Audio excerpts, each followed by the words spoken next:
नमस्कार दोस्तों, आप सभी लोगों का स्वागत है। इस वीडियो के माध्यम से आपको बताया जाएगा कि लेखपाल की फाइनल कट ऑफ क्या रहेगी और आप अपने डीवी में क्या क्या रेडी करके रखी है। इस वीडियो में आपको रिज़ल्ट की डेट भी बता दी जाएगी कि किस डेट में आपका रिज़ल्ट आ जाएगा और आपको किन किन चीज़ों की आवश्यकता पड़ सकती है। तो वीडियो को शुरू करते हैं। सबसे पहले कट ऑफ पर चर्चा करते हैं। जो जनरल की कट ऑफ बनेगी वो आपकी 74 से लेके 76 नंबर के बीच में रहेगी। अगर आपके 74 नंबर के ऊपर आ रहे हैं तो आप अपना डॉक्यूमेंट एकदम रेडी रखिए। अपना बोर्ड का यानी क्लास 10th का, क्लास 12th का आप अपना सारा रिज़ल्ट मेंटेन करके रखिए। बात करते हैं ओबीसी कैटेगरी की। तो अगर आपके 72 नंबर के ऊपर आ रहे हैं तो आप अपना सारा डॉक्यूमेंट्स रेडी कर लीजिए। EWS की बात करें तो EWS का जो कट ऑफ बनेगा वो 70 नंबर के ऊपर ही बनेगा। तो यदि आपके 70 नंबर आ रहे हैं या फिर आपके 69 नंबर भी आ रहे हैं तो आप अपना सारा डाटा डॉक्यूमेंट वेरिफिकेशन के लिए रेडी रखिए। बात करते हैं एससी कैटेगरी की। तो एससी कैटेगरी का 64 नंबर से लेके 69 नंबर तक, अगर आप 64 के अगर ऊपर आपका नंबर आ रहा है तो आप अपना डॉक्यूमेंट रेडी रखिए। बात करते हैं एसटी कैटेगरी की। तो एसटी कैटेगरी का अगर 58 नंबर के ऊपर आपका नंबर आ रहा है तो आप अपना डॉक्यूमेंट रेडी रखिए। एक्स सर्विसमैन की बात कीजिए तो एक्स सर्विसमैन में जो कट ऑफ बनेगी वो 48 नंबर के ऊपर बनेगी। तो 48 नंबर के अगर ऊपर आ रहा है तो आप अपना सारा डॉक्यूमेंट रेडी रखिए। हो गई इतनी बात। अब डॉक्यूमेंट वेरिफिकेशन में आपको किन किन चीज़ों की डॉक्यूमेंट्स की ज़रूरत पड़ सकती है वो बताया जा रहा है। जनरल कैटेगरी का जो डॉक्यूमेंट वेरिफिकेशन होगा उसमें आपको 10th का मार्कशीट, 12th का मार्कशीट एकदम रेडी रखना है। प्लस अगर आपके 10th के मार्कशीट में या 12th के मार्कशीट में कुछ भी गड़बड़ हो गई है, किसी का नाम गलत हो गया है, तो आप उसका एफिडेविट पहले से बनवा लीजिए, क्योंकि आपको ज़्यादा समय नहीं मिलेगा और ज़्यादा समय की अपेक्षा भी मत करिएगा। अगर आपको बार बार भागा दौड़ी से बचना है तो पहले से ही सब कुछ रेडी रखिएगा, एफिडेविट बनवा के रखिएगा, नहीं तो आपको बार बार आना जाना पड़ सकता है।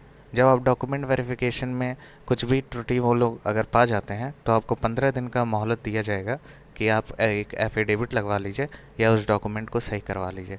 तो आप एक काम करिए, आप पहले से ही सारे डॉक्यूमेंट्स रेडी कर लीजिए ताकि आपको कोई दिक्कत ना हो और आपको 15 दिन का जो मोहलत भी मिले उसकी भी ज़रूरत आपको ना हो। ठीक है, बात रही जनरल कैटेगरी की। और एक क्वेश्चन और आता है दिमाग में कि क्या हम ग्रेजुएशन का भी लगा सकते हैं, क्या हमने पीजी किया है तो क्या हम वो भी लगा सकते हैं। तो जी हाँ, आप लगा सकते हैं, इसमें कोई भी रोक टोक नहीं किया जाएगा। ये भर्ती 12 लेवल की है, इसीलिए आपको 12 की मार्कशीट होना बहुत ज़रूरी है। अब बात करते हैं EWS कैटेगरी के सर्टिफिकेट के बारे में। EWS कैटेगरी के सर्टिफिकेट अभी हाल ही से बनना शुरू हुआ है, तो बच्चों के मन में ये डाउट होगा कि EWS सर्टिफिकेट हमें कब का चाहिए। तो ये बात बता दें कि EWS का जो सर्टिफिकेट आपको लगेगा वो उसी फाइनेंशियल ईयर का होना चाहिए जिस ईयर में आपने लेखपाल का नोटिफिकेशन और फॉर्म सबमिट किया था। लेखपाल का नोटिफिकेशन जनवरी माह में आया था, तो आपका जो फाइनेंशियल ईयर होगा वो आपका पिछले साल का ही होना चाहिए, यानी कि 1 अप्रैल से लेके 31 मार्च तक आपका होना चाहिए। 1 अप्रैल 2021 से लेके 31 मार्च 2022 के बीच का ही होना चाहिए, तभी आपका मान्य होगा। नहीं तो आप EWS कैटेगरी से हटा दिए जाएंगे और आप जनरल कैटेगरी में काउंट किए जाएंगे। तो आप लोग इस बात का ध्यान रखेंगे विशेष तौर पे। और आप लोगों का जो डॉक्यूमेंट वेरिफिकेशन होगा उसमें जो मार्कशीट लगेगी वो लगेगी आपकी 10th क्लास की, 12th क्लास की, और EWS सर्टिफिकेट का होना बहुत ज़रूरी है। आप लोग फ़ोटोकॉपी ज़रूर ले जाइएगा, कम से कम 3 फ़ोटोकॉपी हर एक डॉक्यूमेंट की ज़रूर ले जाएगा। प्लस आप अपने फ़ोटोज़ की भी मांग करेंगे वो लोग, तो फ़ोटो भी साथ में लेकर ही जाइएगा।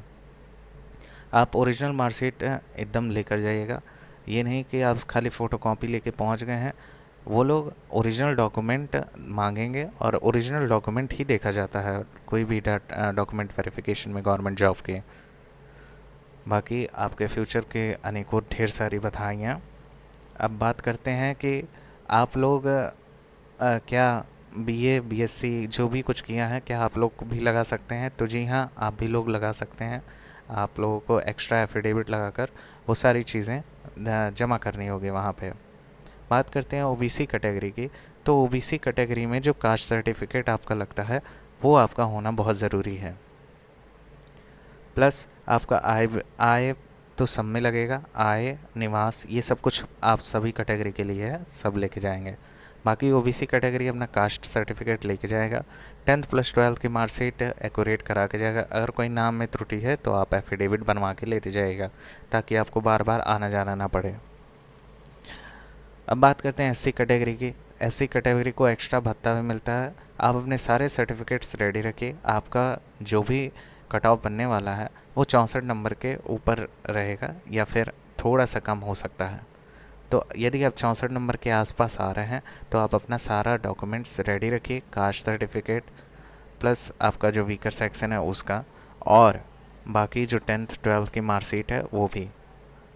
आप लोग भी अपना जो भी एक्स्ट्रा आपने किया है उस सारे चीज़ आप लेते जाइएगा, प्लस एक एफिडेविट भी लेते जाइएगा उसके साथ में। फिर बात करते हैं एक्स सर्विसमैन की। तो एक्स सर्विसमैन अपना जो भी उनका जब भी वो जॉब कर रहे थे जिस भी चीज़ में, तो उस चीज़ का एक तरह से उनका कुछ सर्टिफिकेट बनता है वो बनवा लेंगे और बाकी सारे डॉक्यूमेंट्स वो साथ में लेके जाएंगे, तभी उनका हो पाएगा। फीमेल कैटेगरी की बात की जाए तो फीमेल कैटेगरी आप अपना 10th 12th और जो भी आपका सर्टिफिकेट्स हैं आप एकदम रेडी रखिए और ओरिजिनल मार्कशीट तैयार रखिए। बाकी कोई त्रुटि हो तो उसको सही करवा लीजिए एफिडेविट बनवा के। बाकी अगर कोई आप लोगों के मन में शंका हो तो आप कमेंट के माध्यम से पूछ सकते हैं। और कोई अगर किसी तरह की कोई भी समस्या हो आपको तो आप बेझिझक कहिए और अपने मार्क्स ज़रूर कमेंट में शेयर कर दीजिए ताकि एक आंकड़ा मिल सके कि असल में बच्चों के कितने कितने मार्क्स आ रहे हैं। ठीक है, थैंक यू सो मच। और अगर आपको पसंद आ रहा है वीडियो तो फिर लाइक कर दीजिए और सब्सक्राइब ज़रूर कर लीजिएगा क्योंकि आने वाली अपडेट मैं इसी चैनल पे दूंगा। बेल आइकन को दबा लीजिएगा। Thank you so much for watching.